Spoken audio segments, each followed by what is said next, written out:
Hello दोस्तों, मैं हूं आकाश यादव। आज लेके आया हूं भाई एक ऐसी चीज़ जिसका मैं बहुत दिनों से इंतजार कर रहा था। जैसे ही मैंने एक्टिवा की वीडियो बनाई तो भाई एक्टिवा के कंपटीशन में एक स्कूटी चलती है जिसने अपना परचम बहुत जल्दी में और बहुत अच्छा लहराया है। ठीक है, जो स्कूटी है टीवीएस की जुपिटर। जुपिटर का ओनरशिप एक्सपीरियंस के लिए मैं इतने दिनों से ट्राई कर रहा था, बट मुझे कोई जुपिटर मिल नहीं रही थी। जो भी मिल रही थी कोई 7,000 चल रही, कोई 8,000। तो 7 या 8,000 में बंदे को पता नहीं चल पाता, इतने में तो कंपनी की सर्विसेज ही होती हैं। लेकिन जो मेरे पास अब जुपिटर आई है वो लगभग में 50,000 प्लस किलोमीटर चल चुकी है। ये 2015 का मॉडल है। 2015 में पहले मैं ये दिखाऊंगा कि आपको क्या क्या चीज़ें इसके अंदर प्रोवाइड होती थी और क्या किस कंडीशन में जो पैनल्स हैं उनकी हालत अब क्या हो चुकी है। फिर हम मिलवाएंगे ओनर से, इसके बारे में जानेंगे A to Z डिटेल्स। और लास्ट एक क्वेश्चन जिसके अंदर आपको पता चलेगा कि क्या आप एक सेकेंड हैंड जुपिटर कंसीडर कर सकते हो या नहीं। तो स्टे ट्यून्ड। तो ये जुपिटर का 2015 का मॉडल है। 2015 के अंदर जो जुपिटर के अंदर ना एक ही मॉडल आया करता था। आज की डेट में ऐसा है कि डिस्क ब्रेक और बहुत सारे इसके अंदर ऑप्शंस आने लगे हैं, लेकिन 2015 में सिर्फ एक सिंपल जुपिटर आता था। जुपिटर अपने नाम पे क्यों बिका? रीज़न ये है कि जो इसके अंदर ना पिकअप बहुत अच्छा मिलता है, और दूसरी चीज़ जो इसके फ्रंट में ना बाइक वाले शोकर मिलते हैं, जैसा कि आप सब देख सकते हो। अब हम इधर की तरफ आते हैं, फ्रंट से स्टार्ट करेंगे कि फ्रंट में क्या क्या चीज़ें मिलती थी, क्या क्या चीज़ें नहीं।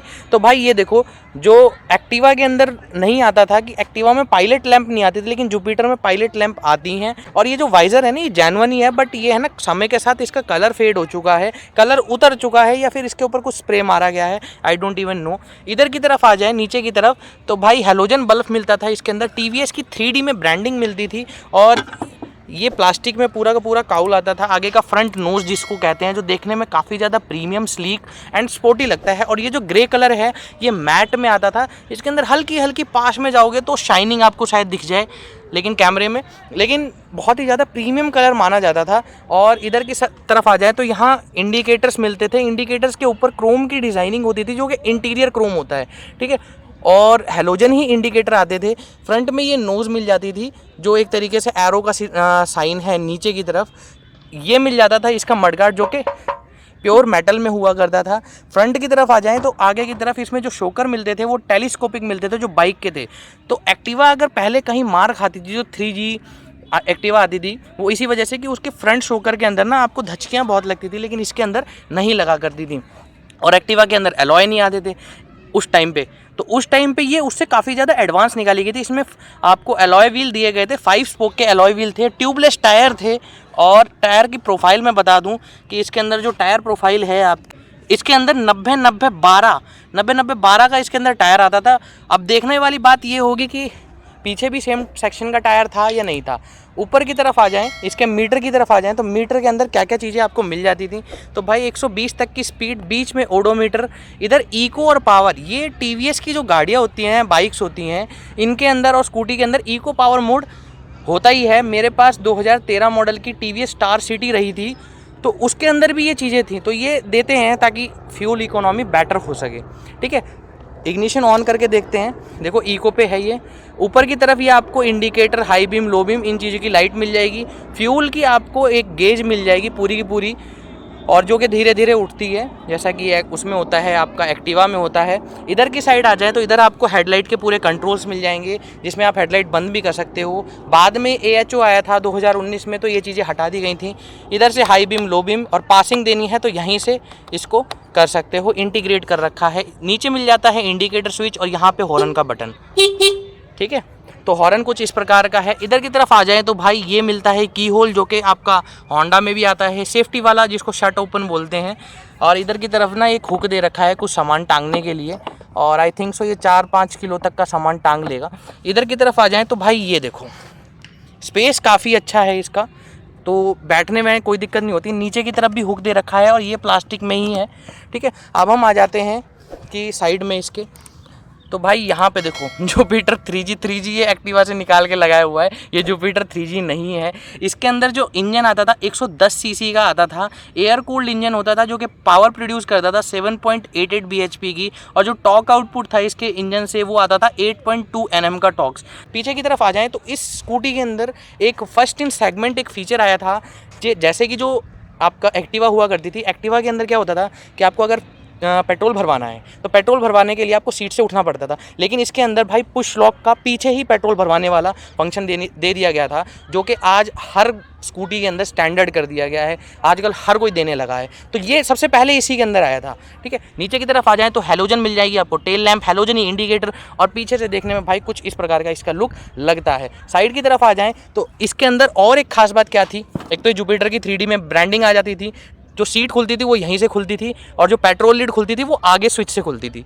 इसका जो फुट पैक है, जैसे एक्टिवा के अंदर बाहर निकला रहता है, इसके अंदर बाहर नहीं है, बिल्कुल बॉडी से लगा हुआ है, तो ये काफ़ी ज़्यादा कन्वीनियंट भी है और ईजी टू यूज़ है, और ये किसी का पैर वैर नहीं तोड़ता है। नीचे की तरफ इंजन देख सकते हो आप पूरा का पूरा, और ये इसका 5 स्पोक जो अलॉय व्हील है पीछे साइड भी दिया गया है, और पीछे के साइड जो टायर सेक्शन है वो मैं आपको दिखा दूँ, 12 इंच का ही टायर आता है। जैसे कि एक्सिस के अंदर आगे 12 पीछे 10 का आता है, लेकिन इसके अंदर 12 इंच का ही आता है, और किक भी इसके अंदर मिलती है। साइड के फुटबैक ये भी अच्छी क्वालिटी के ही यूज़ हैं, जो कि एक्सिस में थोड़ा सा लो क्वालिटी यूज़ है। एक्सिस अब मैं कंपेयर करके आपको इसीलिए बता रहा हूँ ताकि आप अपनी बाइंग डिसीजन को बहुत अच्छी तरीके से ले पाएँ कि आपको लेना क्या है और क्या चीज़ नहीं लेनी है। दूर से दिखा दूँ तो देखने में कुछ इस प्रकार की गाड़ी लगती है, और इस तरफ आ जाएँ तो ये पूरा का पूरा मेटल में मिलता है, जो कि एक्सिस के अंदर नहीं मिलता है, ठीक है। तो अब ये गाड़ी कितनी चल चुकी है आपको दिखा दूं, 51650 51,650 किलोमीटर की गाड़ी चल चुकी है। स्टार्ट करके दिखाता हूं कि क्या साउंड है इंजन की आफ्टर इतना, मतलब जो भी किलोमीटर ये देख चुकी है। देखो रेस के बगैर ही स्टार्ट हुई है, और साउंड सुनो, कोई रैटलिंग नॉइज़ नहीं, कोई कुछ नहीं, अनवांटेड कोई इसके अंदर वाइब्रेशन नहीं है, बिल्कुल साइलेंट इंजन है। मैं खुद इसे चला के लाया हूँ और इतना साइलेंट है ये स्कूटी, पर्सनल मेरी फेवरेट स्कूटियों में आती है जुपिटर। और अब इसका एक 125 सीसी सेगमेंट के अंदर फेसलिफ्ट भी आया है, बहुत जल्द उसकी वीडियो भी आएगी। और ये देखो साइलेंट बहुत ज़्यादा है, स्टडी बहुत ज़्यादा है। इस चीज़ को पता करना है तो ये देखो मिरर पे आप देख सकते हो, इसके अंदर बहुत ही ज़्यादा साइलेंट इंजन यूज़ किया गया था। अब मिलवाते हैं भाई जो ओनर हैं इसके, उनसे, तो मिलवाते हैं राहुल भाई से। तो राहुल भाई कैसे हो आप? बढ़िया एकदम। तो राहुल भाई मुझे ये बताइए कि 2015 के अंदर इसका ज़्यादा ये न्यू लॉन्च हुई थी, तो आपको डर नहीं लगा कि मुझे आफ्टर सेल सर्विस में कोई दिक्कत आएगी, मैं एक्टिवा ले लूँ? इसको लेने का रीज़न क्या रहा था आपका? इसको लेने का रीज़न मेरा ये रहा कि इसके लिए जो शॉकर्स हैं दोनों, हाँ, वो बड़े कंफर्ट है। हाँ, जैसे जब किसी गहरे गड्ढे में जाएंगे ना तो आपको एक अलग ही फील आएगा। हाँ, तो ये गड्ढा कहीं से परेशान नहीं कर रहा है, मतलब धचकी नहीं लगती है, आपकी स्पाइन बच जाती है, कमर बच जाती है, ये कंफर्ट है। और आप अगर ट्रिपलिंग करके भी चलाओगे ना इसको, हाँ, तो आपको लगेगा कि आप ट्रिपलिंग कर रहे हो, लेकिन आप कहोगे ट्रिपलिंग बंदे में बैठा ही नहीं हो, क्योंकि शॉकर्स की वजह से। शॉकर्स अच्छे हैं, शॉक अब्जॉर्बर पे मतलब बहुत अच्छा काम हुआ है इसके अंदर। मेन शॉकर्स को लेकर बहुत अच्छा इसका रहा। थिंक मुझे इसमें बहुत अच्छा लगता है कि माइलेज। अच्छा, माइलेज क्या देती है ये? बिकॉज मैं अगर अभी आज के टाइम में देखो तो पेट्रोल के दाम बहुत ऊंचे हैं। अरे भैया आज ही बढ़े। इसी टाइम में 74 या 75 के आसपास जब पेट्रोल रहा करता था, तो मैं अप्रोक्स अगर 300 का पेट्रोल डलवाता था तो मैं इसको 160-170 चला लेता था ऑन एवरेज। क्या बात है। तो ये लोकल रोड्स में लगभग में आपका 2 रुपये किलोमीटर के हिसाब से चल रही थी अब तक? ऑन एवरेज अगर मैं लेके चलूँ तो मेरे को ये 45 के आसपास देती थी। 45 दे देती थी? इजीली देती थी 40। अच्छा, मैक्सिमम माइलेज इससे कितना गेन किया है आज तक आपने? मैंने अगर ऑन द वे में अगर मैं जाऊं तो मैंने लास्ट टू लास्ट इसको ना अगर 300 के पेट्रोल में मैंने चलाई है अप्रॉक्स 172 अप्रॉक्स, मेरा आइडिया है कि मैंने तो चलाई है। क्या बात है, चलो ये तो बहुत बढ़िया बात रही। कभी कोई मेजर खर्चा आया है इसका कि नहीं आया अभी तक? नहीं, कुछ ज़्यादा कॉस्टली नहीं है, एक यही इसमें बेनिफिट है कि खर्चा कम खाती है। अच्छा, खर्चा कम खाती है ये, जैसे एक्सेस कम पीता है ये कम खाता है? कम खाता है। अच्छा, सर्विस कॉस्ट क्या रहती है इसकी भैया? 500 to 600। अच्छा, और एक चीज़ आप कुछ बता रहे थे इसके अंदर, वो क्या था वो मुझे बताइए थोड़ा सा। लोग कई कहते हैं कि गेयर ऑयल नहीं डलता है, गेयर ऑयल इसमें डलता है इस पॉइंट पे। अच्छा, मोस्टली सभी एक्टिवाज या जुपिटर किस में भी जाएंगे, हाँ, गियरलेस स्कूटी जितनी होती हैं पक्का डलेगा गेयर ऑयल। और गेयर ऑयल डलने से ही इंजन का जो फ्लुएंट होता है चलने का, हाँ, उससे आपकी माइलेज बनी रहती है। कभी भी आप ये बॉक्स चेन मतलब चेन खोलेंगे, हाँ, तो अगर ये सूखा मिलेगा तो आपकी गाड़ी एवरेज नहीं देगी। अच्छा, इसमें हमेशा ऑयल डलवाना है, चाहे एक्टिवा हो चाहे जुपिटर, कोई भी स्कूटी हो, सब में डलता है गेयर ऑयल। मतलब ये जो मैकेनिक डालते हैं, हाँ, कुछ नहीं डालते हैं? कुछ नहीं डालते हैं, 3-5 कर देते हैं, ऑयल चेंज कर देते हैं और बस कहते हैं हो गया काम। बिकॉज अपना फ्रेंड है तो चीज़ें बता देता है तो डाल देता है, ऐसी कोई दिक्कत नहीं। क्या बात है, ये तो बहुत अच्छी चीज़ बताई है आपने कि अगर किसी को स्कूटी मेंटेन करनी है तो गेयर ऑयल पे खासा ध्यान वो दे सकता है। चलो ये तो बहुत बढ़िया बात रही भैया। अच्छा, इसके मतलब आपने सर्विस कोड बता दिया, माइलेज बता दिया, कोई ऐसा इंसिडेंट है कभी, मतलब पिकअप वाइज कैसी है गाड़ी है? हाँ, एक इंसिडेंट और बताता हूँ। मेरा एक्सीडेंट हुआ था इस गाड़ी से। अच्छा, अप्रॉक्स 60 की रेस में चल रही थी, सामने से एक बैटरी रिक्शा सामने आया ऑन द फ्रंट। अच्छा, मेरे पास कुछ आइडिया नहीं था कि मैं क्या करूं। अच्छा, मैंने ऑन द वे पे जाके जब उस पर टक्कर मारी है, हाँ हाँ, तो टक्कर मारने के बाद सिर्फ मेरे को कुछ नहीं हुआ। हाँ मैं ऑलवेज सेफ। हाँ ओनली मेरा ये टूटा था और मेरा ये डैमेज हुआ था, ओनली टूटे। और इसके अलावा गाड़ी में कहीं से भी चेसी में भी दिक्कत नहीं है। मतलब बैलेंसिंग ओवरऑल स्कूटी की हाँ। No doubt. दिखाना भैया वो पिक्चर दिखाना एक बार। हाँ। तो भाई इतना भयंकर एक्सीडेंट हुआ था इसका। तो भैया last but not the least एक क्वेश्चन और कि क्या आप किसी को सजेशन दोगे कि जैसे सेकेंड हैंड मार्केट बहुत बड़ा, नए से बड़ा मार्केट है और मैं खुद उनकी वीडियो बनाता हूँ जैसा आपने देखा ही होगा, तो जुपिटर अगर सेकेंड हैंड में ले तो क्या वो ले सकता है या नहीं? हाँ, अप्रॉक्स 2015 या 16 मॉडल ही ले। अच्छा, इसके बाद जो मॉडल आ रहे हैं उनमें क्या खराबी है? कुछ खासियत नहीं है, कुछ न्यू नहीं है। अच्छा, मेरे अकॉर्डिंग अगर 2015 लोगे तो उसका जो मेटल था वो काफी हैवी है। हाँ इसमें मेटल है, मेटल बहुत हैवी है। अभी करंटली वाला आप देखेंगे तो बजेगा, कभी आप देखना इस चीज को ट्राई। मेटल तो धीरे धीरे डिग्रेड करती जा रही है कंपनी। बस एक A+ पॉइंट है। चलो भाई, ये था जुपिटर 2015 का एक ओवरव्यू प्लस ओनरशिप एक्सपीरियंस।